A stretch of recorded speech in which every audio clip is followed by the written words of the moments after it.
ಇಲ್ಲಿ ಸುಮ್ಮನೆ ಬಂದ್ಬಿಟ್ಟು ನೀವು ರಾಜಕೀಯ ಲಾಭವನ್ನು ತಗೊಂಡು ಬಗಳೆ ಬಿಟ್ಟು ಹೋಗುವಂಥದ್ದಲ್ಲ. ಅಧಿವೇಶನ ಇದೆ, ನಿಮಗೆ ತಾಕತ್ತಿದ್ರೆ, ವಿರೋಧ ಪಕ್ಷದ ನಾಯಕರಿಗೆ ಹೇಳ್ತೀನಿ, ನಿಮಗೆ ತಾಕತ್ತಿದ್ರೆ ಇವತ್ತು ಧರಣಿ ಕೋರಿ. ಇವತ್ತು 16 ಲಕ್ಷ ಜನಕ್ಕೆ ಕರೆಂಟ್ ಇಲ್ಲ ಅಂತ ಹೇಳ್ತಾರಲ್ಲ, 5 ಲಕ್ಷ ಜನ ಬೆಂಗಳೂರಿಗೆ ಬನ್ನಿ, ಆ ವಸತಿ ವ್ಯವಸ್ಥೆಯನ್ನ ಈ ಗುತ್ತಿಗೆದಾರರು ಮಾಡ್ತಾರೆ. ನೀವು ಬಂದು ವಿಧಾನಸೌಧದ ಧರಣಿ ಕುತ್ಕೊಳ್ಳಿ. ಯಾಕೆ ನಿಮ್ಗೆ OCC ಯಾಕೆ ಆಗಲ್ಲ ಅನ್ನೋದು ನಾನು ನೋಡ್ತೀನಿ. ಇವತ್ತು ನೀವು ಲಂಚಮುಕ್ತವಾಗಿ OCC CCC ಇಂದ ಕಾಸನ್ನು ಸಂಗ್ರಹ ಮಾಡಕ್ ಬಂದಿದ್ರಿ. ಅದೇ ರೀತಿ ಅವರು ಪಕ್ಷದ ರೀತಿ ಸಮರ್ಸ್ಕೊಳ್ತಿದ್ದಾರೆ.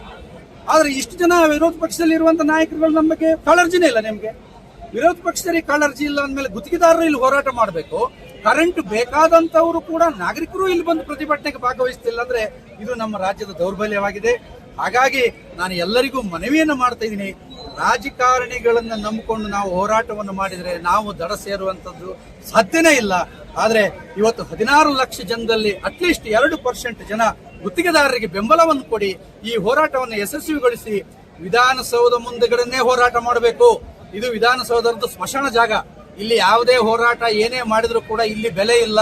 ಈ ಫ್ರೀಡಂ ಪಾರ್ಕ್ ಅಲ್ಲಿ ಹೋರಾಟ ಮಾಡಿ ಗೆದ್ದಿರುವಂತ ಇತಿಹಾಸನೂ ಇಲ್ಲ.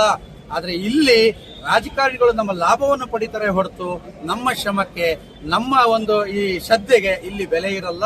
ನಾನು ಮತ್ತೊಮ್ಮೆ ಗುತ್ತಿಗೆದಾರರಿಗೆ ಹೇಳ್ತೀನಿ, ನೀವು ಎಷ್ಟು ಜನಕ್ಕೆ OCC ಅನ್ನು ಕೊಡಬೇಕು ಅನ್ನೋದು ನಿಮ್ಮ ಗಮನದಲ್ಲಿ ಇರ್ತದೆ. ಈಗಾಗಲೇ 16 ಲಕ್ಷ ಜನ ಅಂತ ಹೇಳ್ತೀರಿ, ಅಟ್ಲೀಸ್ಟ್ 16,000 ಜನನಾದ್ರೂ ನೀವು ಮನೆ ಮನೆಗೆ ಭೇಟಿ ಮಾಡಿ.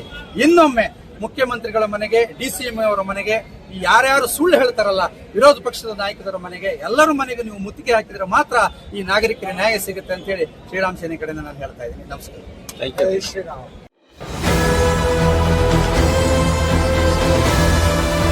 ನಿಮ್ಮ ವಾಣಿ, ಇದು ಕನ್ನಡಿಗನ ಧ್ವನಿ.